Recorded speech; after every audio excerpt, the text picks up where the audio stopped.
Tariff king एक बार फिर से बाहर निकले हैं और इस बार उन्होंने अपने चिराग को मसल कर कहा है कि इस बार मैं चीन पर 200% तक टैरिफ लगा सकता हूं। लगाऊंगा या नहीं ये तो समय बताएगा भाई साहब। शांति के दूत कहे जाने वाले टैरिफ किंग डोनाल्ड ट्रंप की बात हो रही है। इसलिए बात हो रही है क्योंकि इन्होंने पहले सोचा कि मैं पुतिन को दबा सकता हूं, दबाया नहीं। भारत को दबाया जा सकता है, नहीं दबा पाए। भारत पर टैरिफ लादा, पुतिन को टैरिफ से धमकाया। चाइना को पहले ही धमका चुके थे कि तुम्हारे साथ तो हम बहुत बुरा करेंगे। चाइना को अच्छे से पता था कि तुम बेटा हमको टैरिफ टैरिफ खिला करके मारोगे। चाइना ने पलटी मार के इनको टैरिफ मारा। चाइना पर टैरिफ मारने का इनका कारण था कि तुम हमको ड्रग्स बेचते हो, अमेरिका में ड्रग्स भेज भेज करके अमेरिकियों को मारते हो, लो बेटा तुम्हारे ऊपर टैरिफ लगाएंगे। चाइना ने भी इनको उसी तरह से मारा कि आपको लगता है आप इतना परसेंट टैरिफ लगाएंगे, लो हम बदले में आप पर उतना परसेंट टैरिफ लगाते हैं। Tariff tariff tariff. आजकल एक चीज मतलब पता ना चले कहीं ऐसा ना हो कि आने वाले समय में लोग बच्चों का नाम टैरिफ रखने लगे विकास की तरह। एनीवे, प्रधानमंत्री नरेंद्र मोदी और ट्रंप के बीच चली आ रही इस टसल के बीच में अचानक एक खबर बड़ी बनती है और वो खबर ये है कि डोनाल्ड ट्रंप ने कहा है कि वो चाइना को डिस्ट्रॉय कर सकते हैं और 200% तक टैरिफ लगा सकते हैं। आप में से कुछ लोग कहेंगे भारत की नजर भारी पड़ गई है इसका मतलब। बोले क्यों? भारत दुनिया में कहता जो फिर रहा है कि रूस के साथ में व्यापार करने पर भारत पर प्रतिबंध लगाते हो, चाइना पर नहीं लगाते हो, कहीं इसलिए तो नहीं हो रहा है? नहीं नहीं नहीं नहीं, कारण कुछ और है। आपको याद है ना ट्रंप के बारे में थोड़ा सा पुराना इतिहास याद है ना? ये जब शुरुआत में राष्ट्रपति बनकर आए थे तब दुनिया को एक बात पर धमकाए थे कि ये ब्रिक्स कंट्रीज डी डॉलराइजेशन की बातें करती हैं। मतलब इनको लगता है कि हम डॉलर को चलने ही नहीं देंगे। तो जो ब्रिक्स देश यानी Brazil, Russia, India, China, south Africa, इन्हें अगर लगता है कि डॉलर की जगह कुछ और निकाल के ला सकते हैं तो उन्हें मैं बता दूं कि अगर तुमने ऐसा किया तो मैं 500% तक टैरिफ लगा दूंगा। ये पहले से धमकाता आ रहा है। हुआ क्या कि ब्रिक्स कंट्रीज तो ब्रिक्स रह गई। इस बीच में जो एससीओ की कंट्रीज है, और एससीओ बोले तो शंघाई कॉर्पोरेशन ऑर्गेनाइजेशन, जिसमें प्रधानमंत्री नरेंद्र मोदी जाने वाले हैं इस महीने के अंत में चाइना। उस एससीओ में प्रधानमंत्री मोदी के साथ साथ पुतिन भी आ रहे हैं रूस से चाइना। ऐसे में ये सारे बड़े लीडर्स मिलने वाले हैं। आरआईसी, रशिया, इंडिया, चाइना, इनका तीनों का ट्राया मिलने वाला है वहां पे। ऐसे में ट्रंप को ना बहुत ज्यादा दुकुड़ दुकुड़ हो रही है कि यार कहीं ऐसा तो नहीं है ये लोग बैठ करके मेरे खिलाफ कुछ प्रपंच रचे, तो चलो इनको धमकाता हूं मैं कि अगर तुम कुछ किए तो ऐसा कर दूंगा। तो ये सारे जितने भी कयास है ना आज के सेशन में इन्हें हम सिलसिलेवार तरीके से डिस्कस करेंगे क्योंकि फिर से चाइना सुर्खियों में है। अमेरिका ने कहा कि 200% तक हम टैरिफ लगा देंगे। प्रधानमंत्री मोदी और चाइना, कहीं ऐसा ना हो यानी कि शी जिनपिंग, कहीं ऐसा ना हो कि इसके इस वक्तव्य के ऊपर इस बार एससीओ में कुछ ना कुछ फैसले ले ही लें क्योंकि एससीओ की बैठक होने को तैयार हो चुकी है। अब आप पूछेंगे कि अचानक कैसे भड़क गए भाई साहब? अचानक कैसे भड़के? तो आपको पता है इस ऑफिस को पहचानिए, ओवल ऑफिस है। अमेरिका के अंदर होता क्या है कि जब भी कोई नया ऑफिस अधिकारी आता है या फिर सॉरी राष्ट्र अध्यक्ष आता है उसको यहां बुला करके बढ़िया से बातचीत की जाती है। ट्रंप इस बार बातचीत कर रहे थे साउथ कोरिया के प्रेसिडेंट के साथ जिनका नाम है ली जाई म्यूंग। ली जाई मुंग जो है वो इस समय आए हुए हैं अमेरिका, और अमेरिका में उनकी डोनाल्ड ट्रंप से बातचीत हो रही थी। जगह पहचान लीजिए, बिल्कुल वही कुर्सी जिस पर न जाने कितने लोग बैठकर बातचीत किए हैं, यहां पर आपको साउथ कोरिया के ली जाए युंग जो है वो आपको बिठाए हुए दिखाई देते हैं। इधर ट्रंप है, ट्रंप के साथ में उनका पूरा एडमिनिस्ट्रेशन है, साथ में उनके वाइस प्रेसिडेंट और साथ में और जो इनके नेता वो होते हैं, नेता लोग जो होते हैं वो हैं। ऐसे ही ये लोग भी अपने साथ में अपने लोगों को लेकर पहुंचे हैं। साउथ कोरिया से बातचीत हो रही है लेकिन ये एक देश से बात कहाँ करते हैं, ये तो दुनिया से बात करते हैं। इनको पता है कि मेरे यहाँ से कोई न्यूज निकले तो पूरी दुनिया में छपनी चाहिए। साउथ कोरिया मैप पर कहाँ है एक बार के लिए अगर मैं दिखाऊं तो बिल्कुल चाइना के सामने डला हुआ है। एशियन कंट्री है, डेवलप्ड इकोनॉमी है। इसके साथ में जो टेंशन रहती है वो नॉर्थ कोरिया की रहती है। कोरियन पेनिनसुला कभी जापान के कब्जे में हुआ करता था। सेकेंड वर्ल्ड वॉर के बाद जापान से जब छुड़वाया गया इस कोरियन पेनिनसुला को तो दो देशों ने बांट लिया इसको दो आधे आधे हिस्सों में। आधा वाला जो ऊपर का हिस्सा था चूंकि वो रूस के नजदीक था, चाइना के नजदीक था, कम्युनिस्ट विचारों से प्रभावित था, तो इसको नॉर्थ कोरिया नाम दिया गया। उत्तर की तरफ, ऊपर की तरफ उत्तर होता है, नीचे की तरफ दक्षिण होता है। तो ये जो दक्षिण वाला हिस्सा है इसे दक्षिण कोरिया नाम दिया गया। दक्षिण कोरिया वेस्टर्न वर्ल्ड्स ने, विशेष रूप से अमेरिका और अमेरिका के सहयोगी देशों ने अपने कंट्रोल में ले लिया। एक तरीके से हम तुम्हारे यहाँ की सत्ता चलाएंगे। यहाँ की जो सत्ता बनी वो एक तरह से कैपिटलिस्ट इकोनॉमी बनकर आई। यहाँ वाली इकोनॉमी साम्यवादी इकोनॉमी बनकर आई। तो यहाँ पर किम जोंग उन जो शासन करते हैं इसी कारण से उन्हें चाइना और रूस का साथ मिला हुआ है। इतना साथ कि रूस के अंदर जो सैनिक लड़ने गए हैं उनमें से भी नॉर्थ कोरिया के सैनिक हैं जो रूस के लिए लड़ाई लड़ रहे हैं। ठीक है। और तो और इस संघर्ष के समय पर, रशिया यूक्रेन के समय पर, नॉर्थ कोरिया ने ही रूस को अपनी तरफ से वेपन भी भेजे हैं कि लो सर झगड़ा करो बढ़िया से, हम आपके साथ हैं। बॉर्डर शेयर करता है by the way north Korea रूस के साथ में, ये जानकारी मैं यहाँ पर ऐड कर देता हूँ। हल्का सा बॉर्डर है, दोनों के बीच में साझा होता है। एनीवे, साउथ कोरिया को हमेशा टेंशन रहती है नॉर्थ कोरिया की। ऐसा क्यों? क्योंकि नॉर्थ कोरिया को ना चाइना और रूस का बहुत ज्यादा आशीर्वाद प्राप्त है। कितना आशीर्वाद? नॉर्थ कोरिया के पास न्यूक्लियर बम है। न्यूक्लियर बम दुनिया में जिन देशों के पास होता है, उससे अमेरिका को बड़ी टेंशन होती है। इसका अंदाजा आप इस बात से लगा लो कि ईरान के पास न्यूक्लियर बम बनने वाले थे। इस बात के कारण अमेरिका ने ईरान पर तब से प्रतिबंध लादे हुए हैं कि ये न्यूक्लियर बम बनाने की सोचते हैं। अब आप सोचो कि नॉर्थ कोरिया तो बनाकर बैठा है, और बनाकर बैठा है सो बैठा है, साउथ कोरिया को कह रखा है कि मैं तुम्हारी सुरक्षा करूंगा। किससे? नॉर्थ कोरिया से। नॉर्थ कोरिया में बैठे हैं किम जोंग उन, जो एनी टाइम इन्हें धमकाए रहते हैं। छोटी सी बात हो, अमेरिका को धमकाने की जगह वो साउथ कोरिया को धमका देते हैं। जैसे ही धमकाते हैं, ये लोग तुरंत भाग करके अमेरिका पहुंचते हैं, सर वो धमका रहा है। ऐसे ही जापान को सिक्योरिटी की गारंटी दे रखी है कि तुमको चिंता की जरूरत नहीं है। नॉर्थ कोरिया वाले बढ़िया से अपनी मिसाइल दागते हैं, साउथ जापान को क्रॉस करा के पैसिफिक ओशन में डाल देते हैं। तो एक तरह से इन दोनों की नाक में किम जोंग उन दम करे रहते हैं। ऐसे में ये जब यहां पहुंचते हैं, तो इनको जाकर के यहां पर ट्रंप के सामने हो या फिर कोई भी, ये साउथ कोरिया या जापान के लोग जब पहुंचते हैं तो ट्रंप से सुरक्षा ही मांगते हैं कि भाई हमारी सुरक्षा करो। तो ऐसी सिचुएशन में ये लोग यहाँ पर पहुंचते हैं, बातचीत होती है। बातचीत होती है तो यहाँ पर निकल कर आता है कि यूएस ने, जब पिछली बार थे ट्रंप जब आए थे, तब इन्होंने नॉर्थ कोरिया और साउथ कोरिया के बीच में शांति कराने की बात की थी। अमेरिका के राष्ट्रपति ट्रंप कहते हैं कि मेरा जो पहला टर्म था ना, उस समय नॉर्थ कोरिया बड़ा शांत था, वो साउथ कोरिया को धमकाया नहीं करता था। हालांकि हमने पुराना टर्म इनका निकाल कर देखा, तो वो सारी घटनाएं निकल कर आई जब इन्होंने बैलिस्टिक मिसाइल चलती हुई देखी थी। हमने वो सारी समय देखे जब यहाँ पर नॉर्थ कोरिया साउथ कोरिया को न्यूक्लियर धमकी दिया करता था। पर ट्रंप तो ट्रंप है, कुछ भी झूठ बोल सकते हैं, चल जाता है उनके ऊपर। किम जोंग उनकी वो पुरानी खबरें खबरें निकल करके आई कि वो इन सबको धमकाया रहता था, अमेरिका तक को धमकाया रहता था। पिछली बार ट्रंप नॉर्थ कोरिया से ही बातचीत करने गए थे। इस बार ट्रंप का पूरा साल निकलने को आया, किम जोंग उनका नाम एक बार भी नहीं आया, क्योंकि ट्रंप डरते हैं कि कहीं ऐसा ना हो कि रूस और चाइना उसको भड़का दे कि जा बेटा बम फोड़ गया। इसलिए इस बार नॉर्थ कोरिया का कहीं नाम नहीं है। चलिए कोई बात नहीं। ऐसे में ट्रंप के द्वारा एक और बयान उनके सामने फेंक दिया जाता है कि मेरी बात हुई है पुतिन से और शी जिनपिंग से, वो डी न्यूक्लियराइजेशन की बात कर रहे हैं, वो न्यूक्लियर वेपन्स को हटाने की बात कर रहे हैं।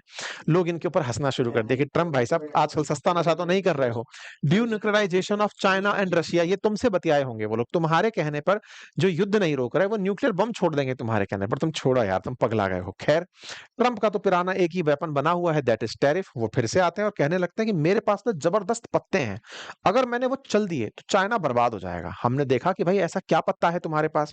तो मैं बताता हूं अमेरिका के पास में ऐसे क्या पत्ते हैं जिससे चाइना को बर्बाद होने की या 200% टैरिफ की टेंशन ये देते हैं। कहानी कुछ यूं है कि अभी जब ये इनके सामने बोल रहे थे, तो इनसे कहते हैं कि हम 200% तक टैरिफ लगा सकते हैं, अगर लगा दिया तो अमेरिका तो चाइना बर्बाद हो जाएगा। इनसे पूछा सर ऐसा क्या है? बोले असल मायने में उनको लगता है चाइना वालों को कि वो हमारी मैग्नेट को रोक लेंगे तो हमारे यहाँ की सारी डिफेंस दब जाएगी। आपको मैग्नेट की कहानी तो मैंने पहले भी बताई है ना। असल में क्या है कि चाइना पूरी दुनिया में रेयर अर्थ मैग्नेट्स पर कंट्रोल रखता है। रेयर अर्थ मैग्नेट असल में 17 केमिकल एलिमेंट हैं, लेंथेनाइड और उसके अलावा 2 अन्य। उनसे क्या होता है कि मतलब रेयर अर्थ मैग्नेट्स बनकर आती हैं, जो कि फाइटर जेट्स में, सबमरीन्स में, डिफेंस इक्विपमेंट्स में लगती हैं।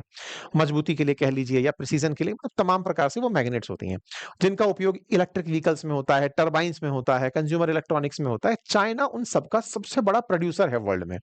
इतना बड़ा प्रोड्यूसर है कि लगभग 60% जो रेयर अर्थ मटेरियल है पूरी दुनिया का, उस पर अकेले चाइना का कंट्रोल है। प्रोडक्शन पे तो समझिए 90% तक कंट्रोल किया हुआ है। ऐसे में चाइना ने क्या किया, जब अमेरिका ने इनके ऊपर टैरिफ लादने की कोशिश की, तो चाइना ने इनके रेयर अर्थ मैग्नेट रोक दिए कि बेटा हम तुमको मैग्नेट ही नहीं देंगे तो तुम तुम्हारे यहाँ के डिफेंस इक्विपमेंट कैसे चलाओगे। आपको वो बात तो याद होगी ना, जब अमेरिका ने आते ही फेंटेनिल के नाम पर ना जाने कितना % तक टैरिफ चाइना के ऊपर लाद दिया था। वो जो टैरिफ लादा था ना, उस समय चाइना ने बदले की कार्रवाई में इनकी रेयर अर्थ मैग्नेट रोक दी थी। रेयर अर्थ मैग्नेट का अंदाजा आप इससे लगा लो कि अमेरिका का जो सबसे उन्नत F-35 फाइटर जेट है ना, उसको बनाने के अंदर 23 किलो सैमरियम लगता है, जो कि रेयर अर्थ एलिमेंट है जिससे मैग्नेट बना हुआ है। इसी तरह से अमेरिका का जो DDG 551 डेस्ट्रॉयर जहाज है, उसमें 2300 किलो के आसपास सैमरियम लगता है, और वर्जीनिया क्लास की जो पनडुब्बी है उसमें 4100 किलोग्राम का रेयर अर्थ एलिमेंट लगता है। ऐसे में चाइना चूंकि इनका एक्सपोर्ट कंट्रोल करता है, बहुत सारे सेमीकंडक्टर्स में वो लगते हैं। जब इनके द्वारा ये कंट्रोल किया जाता है, तो ऐसे में ये सारी कंपनियां जो इस डिफेंस इक्विपमेंट में या डिफेंस पार्ट्स में काम कर रही हैं, इनकी डिपेंडेंसी बहुत ज्यादा बढ़ जाती है। और जैसे ही बढ़ती है, तो चाइना ने तत्काल प्रभाव से जब टैरिफ चल रहा था, ये सब रोक दिया था। अमेरिका को चाइना के साथ में सुलह करनी पड़ी थी। ट्रंप ने चाइना को पहले कहा कि भाई मान जाओ, अब इस चीज को रोकते हैं। चाइना ने कहा पहले तुम लोग वापस से नॉर्मल नॉर्मल टर्म्स पे आओ तब मानेंगे। तो अमेरिका ने कहा तो 150% टैरिफ लगा रखा था, उसको हटा करके 30% टैरिफ पर मांडोली करी। मतलब आप सोचो कि ट्रंप को रेयर अर्थ एलिमेंट की इतनी जरूरत थी कि उसे सब तरह से टैरिफ हटा करके, और तो और चाइना ने बदले में अमेरिका पर 10% टैरिफ लगाया। तो चाइना ने ना रेयर अर्थ एलिमेंट पर गजब का कंट्रोल स्थापित किया हुआ है। अब क्या है अमेरिका की ना इन दिनों बड़ी इंसल्ट हो रही है, किस बात को लेकर के, कि यार अमेरिका को दबना पड़ा था चाइना के रेयर अर्थ एलिमेंट के कारण। हमने भी अपने कई सेशंस में ये बात आपके सामने रखी है कि अमेरिका क्यों झुका चाइना के सामने। अब क्या है कि ट्रंप को ये बात पता चली कि सर आपके खिलाफ माहौल ये है कि आपको डराया गया था रेयर अर्थ एलिमेंट के चलते, तब जाकर के आप झुके। तो ट्रंप तो बड़बोले हैं ही, तो वो यहां पर बैठ करके, साउथ कोरिया का प्रेसिडेंट भले ही बैठा हो, उनको सब जगह की बातें करनी है, तो वो उनके सामने बोल रहे हैं कि मेरे पास ना जबरदस्त पत्ते हैं, अगर मैंने वो चल दिए तो अमेरिका चाइना बर्बाद हो जाएगा। इनसे पूछा सर ऐसा क्या पत्ता है आपके पास, जरा बताओ।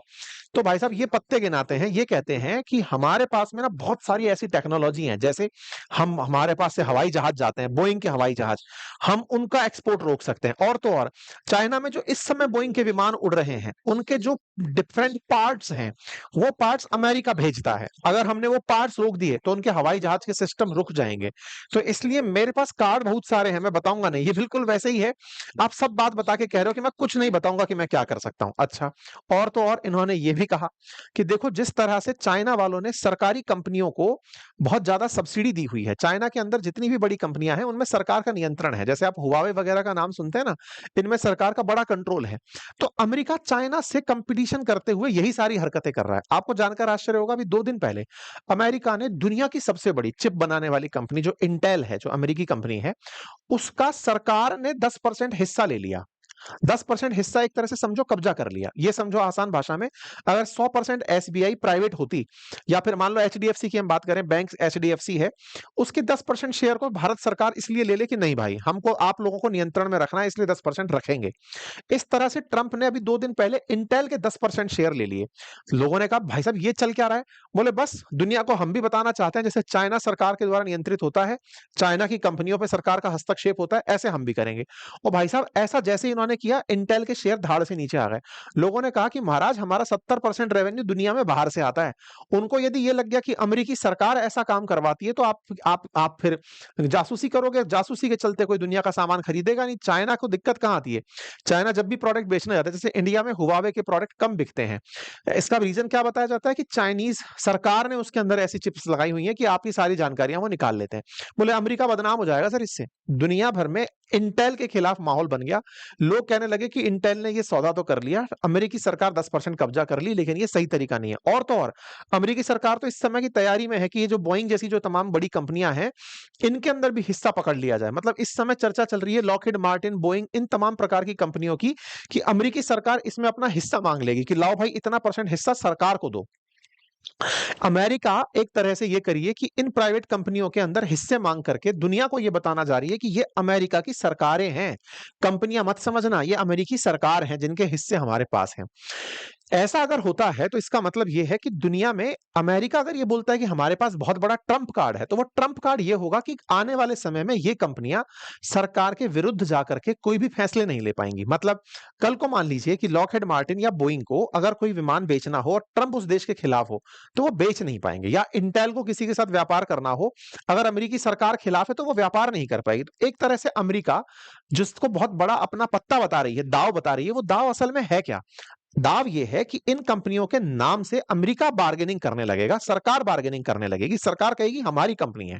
अब तक वो लगते थे कि किसी प्राइवेट के वकील बनकर के बात कर रहे हैं, ठीक है। इंटेल को असल में चाइना के रेयर अर्थ एलिमेंट की कमी महसूस हुई थी, तो ट्रंप ने तब से बिल्कुल खिसियाए हुए घूम रहे हैं। अब तो ये हद है। इनका ताजा ट्वीट है अभी फिलहाल के लिए, ट्वीट क्या, ये खुद के अपने ट्रुथ सोशल हैंडल पे लिखते हैं, उसमें लिख रहे हैं कि अमेरिका की जो प्राइवेट कंपनियां हैं ना, जो डिजिटल कंपनियां हैं, उनको भी पूरी इज्जत दो। उनको भी ये समझो, जो भी देश इस तरह का काम करते हैं कि हमारी कंपनियों पर, अमेरिकी टेक कंपनियों के ऊपर डिजिटल टैक्स लगाते हैं। सतर्क रहिएगा, डिजिटल टैक्स नहीं रहना चाहिए, यही मैं चाहता हूं। अदरवाइज आपने ऐसा किया तो आपके साथ भी बदले की कार्रवाई होगी। मतलब ये पूरी तरह से कंपनियों के राष्ट्रपति बनकर के अब दुनिया पर टैरिफ टैरिफ खेल रहे हैं, इज्जत मांग रहे हैं, कह रहे हैं कि इन्हें इज्जत दो। लोग इस बात का मजाक भी बना रहे हैं कि हे ट्रंप, आप चले जाएंगे तब क्या होगा। खैर कोई बात नहीं, लोग इनके साथ में उसी तरह की मजाक ले भी रहे हैं। इसी बीच में भावनाओं में बहते बहते इन्होंने खुद के ही एक तीर चला लिया। और वो खुद के तीर कैसे चला? इन्होंने कहा कि 6 लाख चाइनीज लोगों को हम अपने देश में वीजा देंगे, स्टूडेंट्स को वीजा देंगे। इस बात पर भाई साहब अमेरिका के लोग भड़क गए। इनने जैसे ही कहा, लोग भाई साहब इस पे सवाल पूछने लग गए कि ट्रंप ये क्या कर रहे हो? आपने थोड़े दिन पहले तो कहा था कि हम लोगों को यहां से निकाल रहे हैं, अब आप कह रहे हो 6 लाख लोगों को वीजा देंगे। पिछले साल ही 2.5 लाख चाइनीज लोग आए थे, इस बार आप 6 लाख लोगों को वीजा दे रहे हो। यही तो वो लोग हैं जो कि चाइना के अंदर से सारी जानकारियां लुटा लुटा के, उठा उठा के ले जाते हैं और चाइना में जाके बड़ी कंपनियां बनाते हैं। इंडियंस की तरह थोड़ी है चाइनीज लोग। चाइनीज लोग पढ़ने चाइना से निकलकर अमेरिका में आते हैं, टेक्नोलॉजी सीखते हैं, जाकर के फिर काम चाइना में ही करते हैं। हमारे यहाँ से तो जाने के बाद सोचते हैं कि दोबारा ना आना पड़े, क्योंकि अमेरिका में नौकरी मिल जाए, पढ़ने का पहला उद्देश्य यही है, वहीं की नौकरी करेंगे, वहीं की चाकरी करेंगे, बढ़िया नौकर कहलाएंगे। लेकिन ये जो लोग हैं चाइना वाले, इनसे चाइनीज लोगों से डरते हैं अमेरिका के लोग। वो कहते हैं कि सर क्या कर रहे हो, ये लोग वापस चले जाएंगे, ये सब जासूस हैं, वहां जाकर के अपने देश को महान बनाएंगे, आप ये क्या गलती कर रहे हो। तो ट्रंप प्रशासन इन दिनों सवालों के घेरे में है। खैर, सवाल क्या था? सवाल ये था कि चाइना के ऊपर टैरिफ लगाने की तैयारी जो ट्रंप कर रहे हैं, वो टैरिफ नहीं, असल मायने में उसको धमका रहे हैं कई तरीके से कि देखो मैं तुम्हारे 6 लाख लोगों को बुला रहा हूं, नहीं बुलाया तो सोचो क्या होगा। तुम कहते हो रेयर अर्थ एलिमेंट है, मैं उसका उल्टा कहता हूं। तुम कहते हो तुमने सरकारी कंपनियों में, प्राइवेट कंपनियों में सरकारी हिस्सेदारी की हुई है, मैंने भी कर ली है, आगे से मैं ऐसा कर दूंगा। तो एक तरीके से प्रेशर डालने का काम किया जा रहा है। दो इकोनॉमी आपस में झगड़ रही है। ये तो था प्राथमिक कारण, जिसका कोई बहुत बड़ा तर्क नहीं था। जो दूसरा कारण है ना, वो है एससीओ का कारण। एससीओ का कारण क्या? ट्रंप इस बात से हमेशा से डरते आए हैं, और ये बात दुनिया में भी अब बहुत ज्यादा चर्चित हो चुकी है कि ट्रंप ने भारत के साथ सही नहीं किया। जो टैरिफ गेम खेला ना, इससे भारत के साथ में उसका दिमाग, मतलब भारत के साथ उसके रिश्ते खराब हुए हैं। ये दुनिया को भी लग गया है। कल से ही 50% टैरिफ लागू भी हो जाएगा। इस बीच में आईएमएफ बोलता है कि चाइना और इंडिया सबसे ज्यादा ग्रो करने वाले देश बन चुके हैं। इस बात को चाइना वाले शेयर कर रहे हैं। तो चाइना और भारत इन दिनों बहुत ज्यादा नजदीक दिखाई दे रहे हैं। फिर चाहे हाल ही में विदेश मंत्री की यात्रा हो, या फिर भारत के प्रधानमंत्री की चाइना यात्रा हो, इन सबसे एक चीज निकल कर आ रही है कि अमेरिका के राष्ट्रपति के कारनामों से भारत और चीन एक दूसरे के ज्यादा नजदीक आ गए।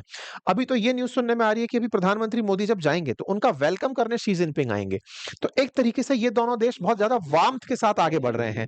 बाकायदा वीडियोस जारी किए जा रहे हैं कि कहां पर इनकी मुलाकात होगी, तियानजिन शहर कैसा है, वो सब की चर्चाएं हो रही हैं। ठीक है, एससीओ की बैठक होने जा रही है।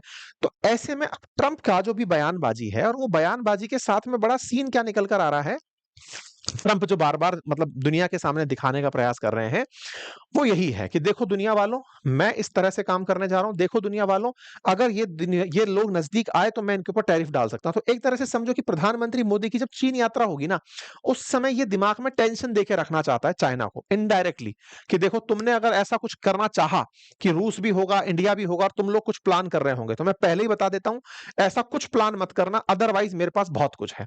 ये क्या है, शंघाई कॉर्पोरेशन ऑर्गेनाइजेशन से चिड़ा हुआ है। जैसे ब्रिक्स से इसके अंदर डर था ना कि ये देश मिल गए तो अमेरिका का किनारा कर देंगे, ऐसे ही एससीओ से ये डरा हुआ है। इसलिए पहले ही साइलेंटली चाइना को टैरिफ के नाम से डरा रहा है। भारत ऑलरेडी इनसे चिड़ा पड़ा है, क्योंकि इंडिया को जब से डेड इकोनॉमी इन्होंने कहा, आपको जानकर आश्चर्य होगा, एक बड़ी न्यूज इन दिनों वायरल हो रही है, और वो न्यूज ये है कि प्रधानमंत्री मोदी को डोनाल्ड ट्रंप ने पिछले हफ्तों में 4 बार कॉल किया, लेकिन उनके कॉल को नहीं उठाया गया।